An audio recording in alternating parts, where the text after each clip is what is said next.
ॐ अज्ञानतिमिरान्धस्य ज्ञानाञ्जनशलाकया चक्षुरुन्मिलितं येन तस्मै श्रीगुरवे नमः। श्रीचैतन्यमनोभीष्टं स्थापितं येन भूतले स्वयं रूपः कदा मह्यं ददाति स्वपदान्तिकम्।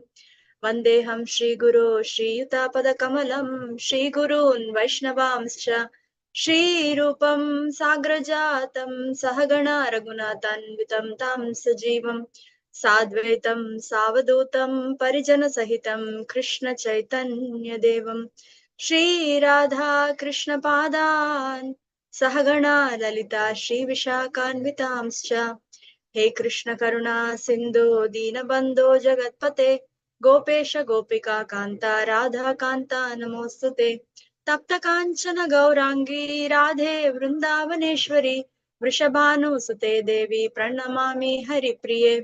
वाञ्छकल्पतरुभ्यश्च कृपा सिन्धुभ्य एव च पतितानां पावनेभ्यो वैष्णवेभ्यो नमो नमः।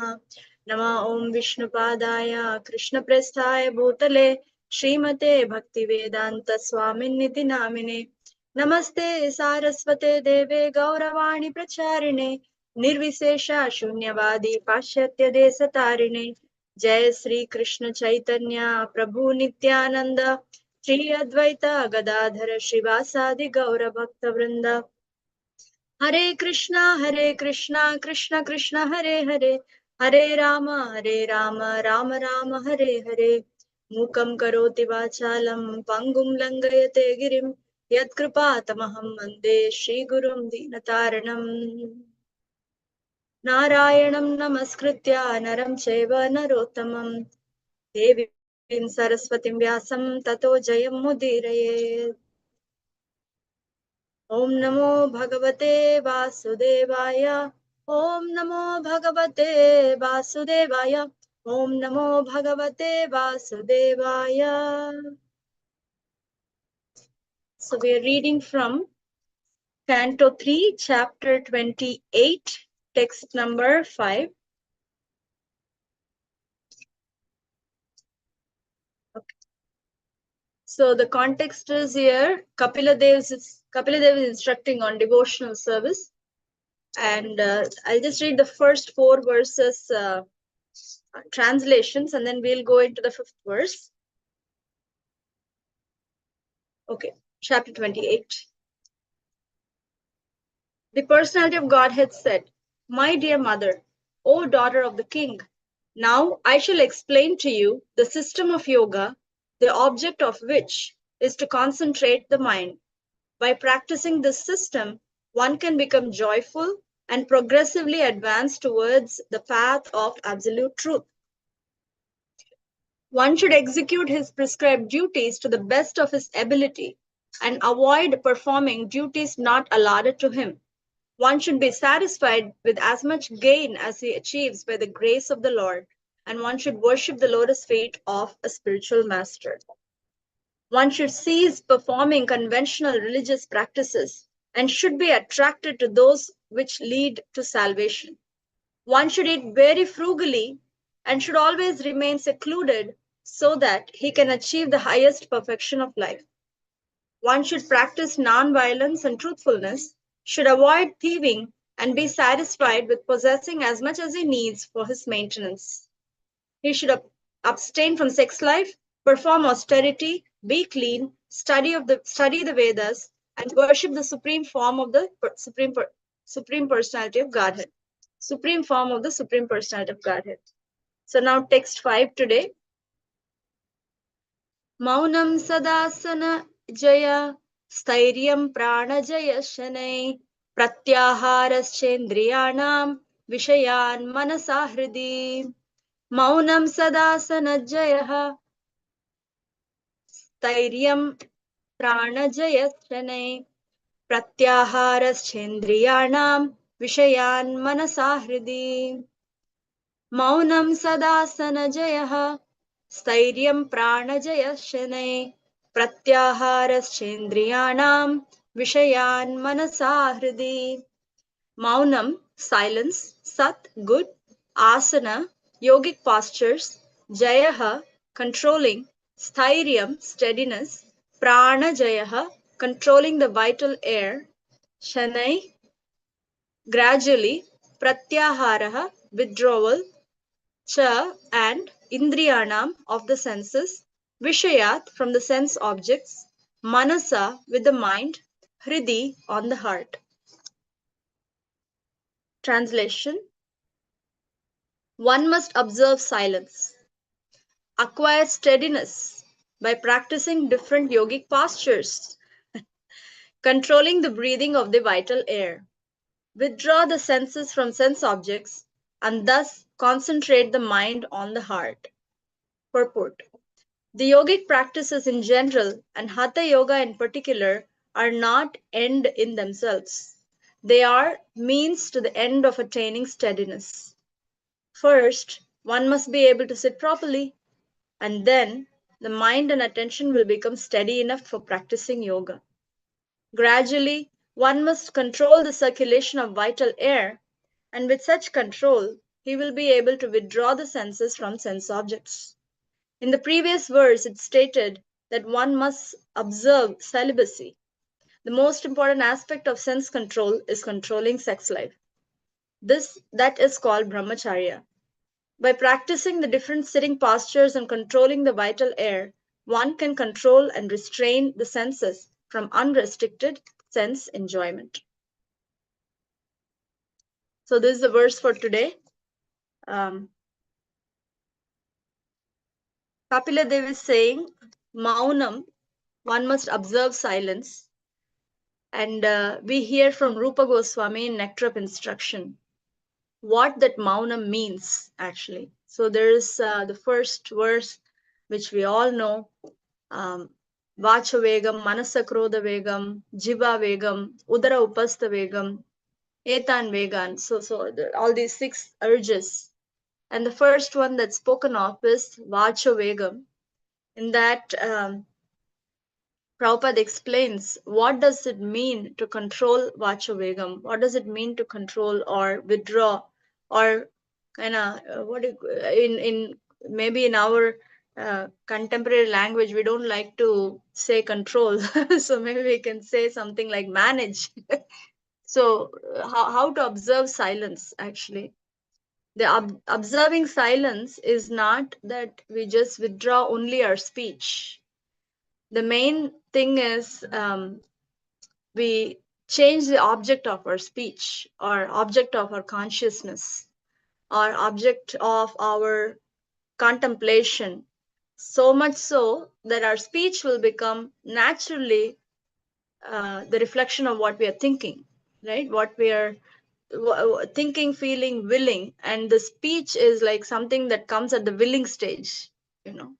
So to be able to be silent, that also means that our feeling and our thinking, we need to work on that as well. Yes, it's definitely beneficial to modify the way we speak and to learn some tools to speak effectively or speak in a controlled way and things like that. Those are some tools that will aid us. But again, like Prabhupada says, yogic practices are not end in themselves. Similarly, any tools is not end in themselves.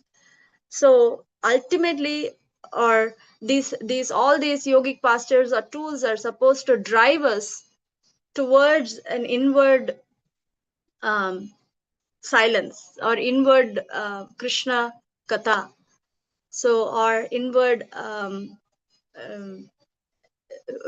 journey of engaging our speech and silence both in Krishna's service or for the benefit of the Vaishnavas or for the service of the Vaishnavas.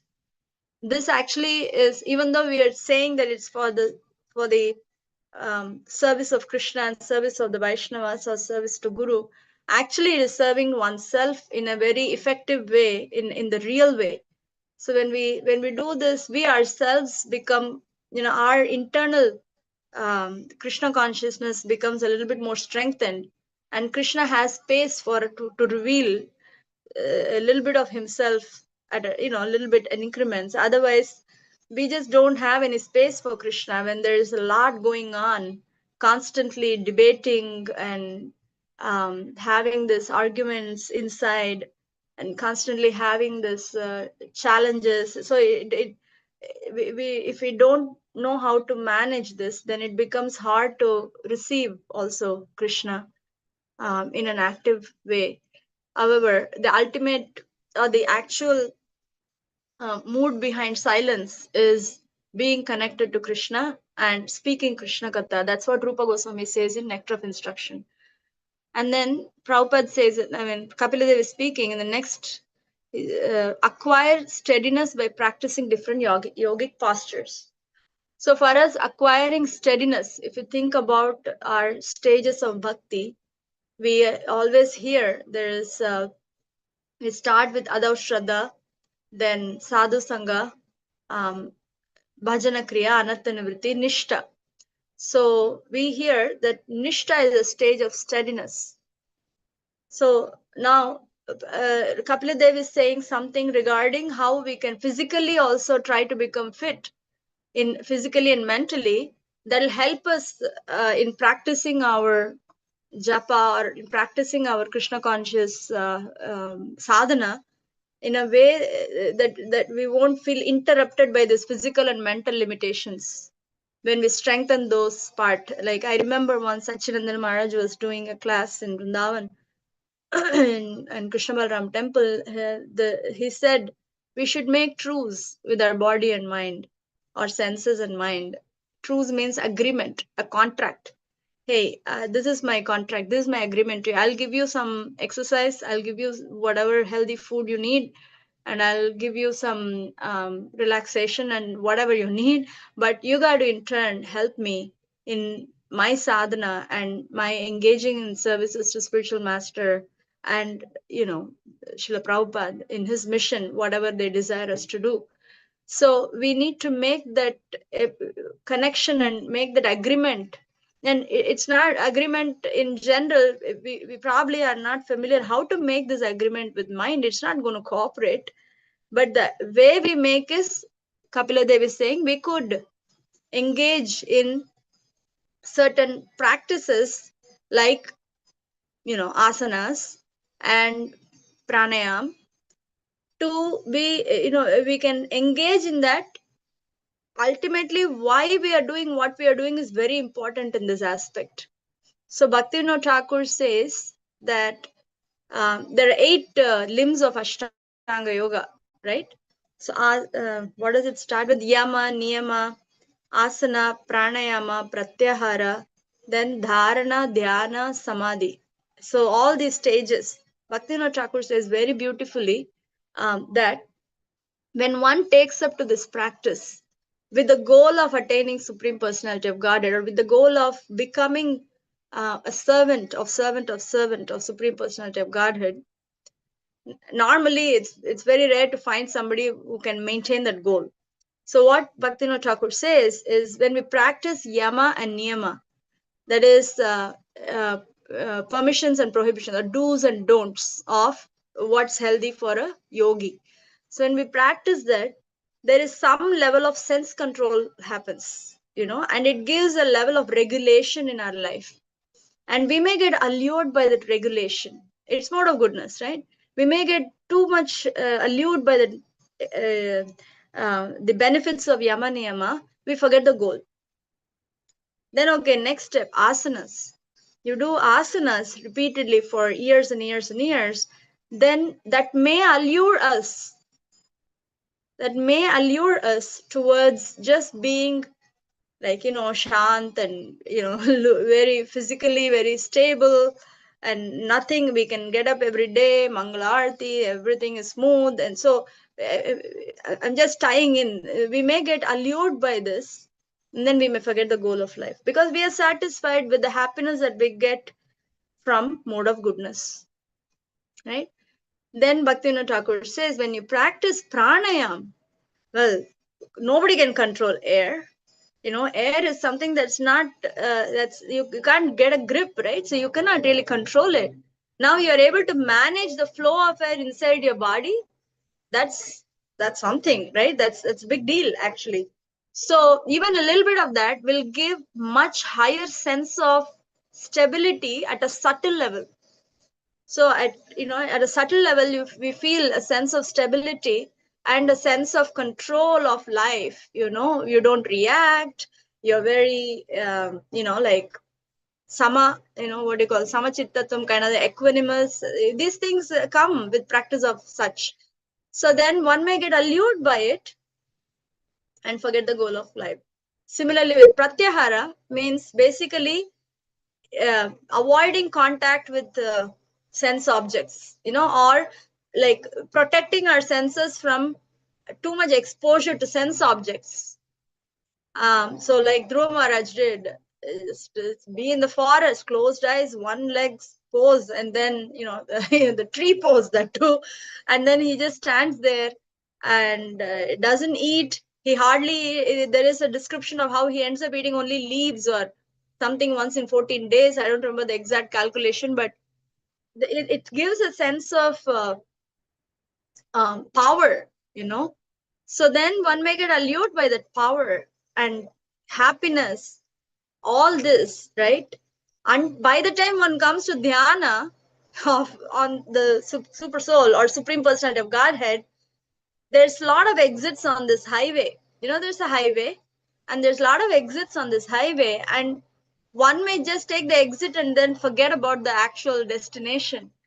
So when we practice this, we got to make our sankalpa very clear that why am I doing what am I doing? And we even have, like some friends who can remind us, what, are you not just going off track with this? So these kind of things will help us. So steadiness, we can practice some of these things if we are very clear, and if we are very we can remind ourselves or have someone to remind us and check on ourselves that we don't go off track completely, right? And then in our stages of bhakti, if we see like shraddha, sadhu sangha, and bhajana kriya and anartha nivritti and nishta, if we see, there is a progression. It's not like delineated buckets, but there's a progression here. And when we have a little bit faith, adav shraddha, then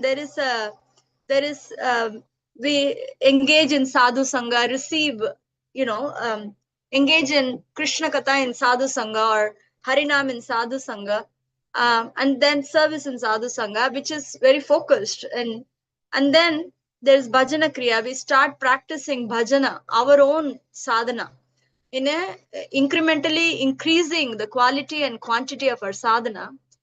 And then when we do that, then anartha nivritti phase comes. Most of the time, in this anartha nivritti phase, which kind of throws us out to all corners, like because there's a lot of things that are coming up, and like analogy Prabhupada gives us, you clean a well or a water tank, you scrub the walls and scrub the walls. I've done this when I was a child. So scrub the walls and everything, and then all this green, I don't know what they call algae or the whole thing, and there are tiny worms and the dirt and dust, everything starts coming, and you open the tap, all we see is that for a while actually. So you have to open and leave it for some time. It's like we have to keep cleaning, pour more water, keep cleaning. So like that, when this bhajana kriya sadhu sangha happens, naturally Krishna wants to help. So then anartha nivritti happens, things started surfacing up, and then it comes here. Sometimes we don't have any control over it. We just, like, for lack of better word, like throw up on other people with these things. So when we end up doing that, actually what we are supposed to do is, nishta means what? Despite all this, we continue to do sadhu sangha and bhajana kriya. So our role is doing sadhu sangha bhajana kriya. When anartha nivritti comes, again go back to sadhu sangha bhajana kriya. Then anartha nivritti happens, again go to sadhu sangha bhajana kriya. This is the cycle. Our whole approach to bhakti as a practitioner is going back and doing sadhu sangha bhajana kriya constantly, because nishta is something that we can't artificially cultivate. And ruchi and ashakti and all, it's given. to us. It's not something we can take. Of course, even this bhajana kriya is not something like we can grab, but then we have some endeavor part from our side, right? That is our sadhu sangha bhajana kriya. And then when anartha nivritti happens, and when this nishta, whenever it, Krishna mercy, we keep going back to sadhu sangha bhajana kriya, nishta, ruchi, everything follows. So here Kapila Dev says steadiness by practicing yogic postures. For us, what are the postures we can do is go back to our sadhu sangha bhajana kriya, because that is actually our controlling the breathing of vital air, because we can't control ourselves. The reason is, like, when we have some difficulty, we avoid sadhu sangha. Oh, I don't want to talk to this devotee, I don't want to see this devotee. Oh, it's hard, I mean, I don't know how these people are, I mean, they are anyway not perfect. This whole thing comes up, then we stay away, like, I can't take it. But actually speaking, Radhanath Maharaj once told, when you don't feel like doing something, that's when you have to do something. And that's when you have to engage in bhakti. So it's like, go back to our basics. Prabhupada says in Solnas Rompad Maharaj, all the spiritual masters, what are they saying? Focus on the same thing, sadhu sangha bhajana kriya, and then everything will follow. So now the way Kapila Dev is saying is, practice different yogic postures, breathing of vital air, withdraw the senses from sense objects, and concentrate the mind on the heart. All these aspects for us should be inclusive very prominently with Sadhu Sangha Bhajana Kriya. If those two elements are not there, and if we are thinking we are flying solo on my path of perfection to bhakti, and it's already imperfect, it's already like we lost the case, because eventually our role is servant of servant of servant. That means we are constantly in sadhu sangha, and we are receiving the teachings and receiving the association from many devotees. So this is our core. So if this is where we have to always come back to, like how a ashtanga yogi will come back to control of senses and mind, or breathing, control of the air. We also have to come back from anything that distracts us to sadhu sangha and bhajana kriya on a regular basis every day, and this way we are protected. And on top of it, if we want to do something that will help us body and mind, fantastic, right? If we will lose a foundation and do many things, then we just don't have a foundation, but we erected a building on no foundation for a bhakti. So that's where my thoughts are going. And Prabhupada is saying it's very important, like all these things are very important. We have to see how we can facilitate, help ourselves in controlling the mind and senses. And it starts with eating frugally, the last thing, right? Last verse. Yeah, we're having prasadam, but then again, nectar of instruction. How much do you eat? And what do you eat, and what kind of consciousness you eat with? It's all basics are there in our Rupa Goswami's teachings, and it's all unpacked a lot in our regular, we can unpack it when we discuss these scriptures. Anyways, I'm very inspired to the section of Kapila Dev, and Mother Devahuti is something that's always inspiring, the way that she asks questions and the way Kapila Dev is instructing. There's a lot he tells, but then finally he comes and tells, hey, just do devotional service, and this is it, and nothing else matter. And towards that, if you want to take help of something here and there, just go ahead. But then keep your focus on devotional service. Guru and Krishna are the prime. So that's where I am feeling inspired. And thank you. Yeah, Hare Krishna.